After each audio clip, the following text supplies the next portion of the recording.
গৃহস্থর ঘরের পিছনে বেগুন গাছ আছে। সেই বেগুন গাছের পাতা ঠোঁট দিয়ে সেলাই করে টুনটুনি পাখিটি তার বাসা বেঁধেছে। বাসার ভিতরে 3টি ছোট ছোট ছানা রয়েছে, খুব ছোট ছানা। তারা উঠতে পারে না, চোখেও মেলতে পারে না, খালি হা করে আর চি চি করে। গৃহস্থের বিড়ালটি ভারী দুষ্টু। সে খালি ভাবে টুনটুনির ছানা খাবো।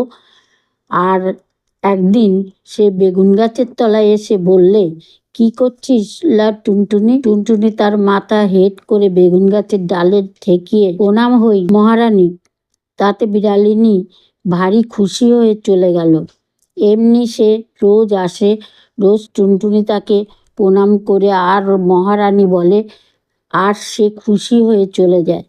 এখন টুনটুনির ছানাগুলি বড় হয়েছে, তাদের সুন্দর পাখা হয়েছে, তারা আর চোখ বুজে থাকে না। তা দেখে টুনটুনি তাদের বললে, বাছা, তোরা উঠতে পারবি? ছানারা বললে, হ্যাঁ মা, পারবো।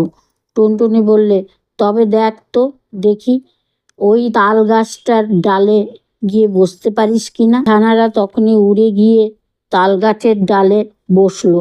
তা দেখে টুনটুনির হেসে বললে, এখন দুষ্টু বিড়াল আসুক দেখি। খানিক বাদেই বিড়াল এসে বললে, কি করিস লা টুনটুনি?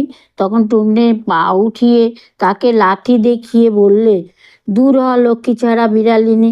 বলেই সে ফুড়ো করে উড়ে পালালো। দূর হ লক্ষ্মী ছাড়া বিড়ালিনী। আর দুষ্টু বিড়াল দাঁত খিচিয়ে লাফিয়ে গাছে ওঠে। টুনটুনিকেও ধরতে পারল না। ছানাও খেতে পেল না, খালি বেগুন কাঁটার খোঁজ খেয়ে নাকাল হয়ে ঘরে ফিরল।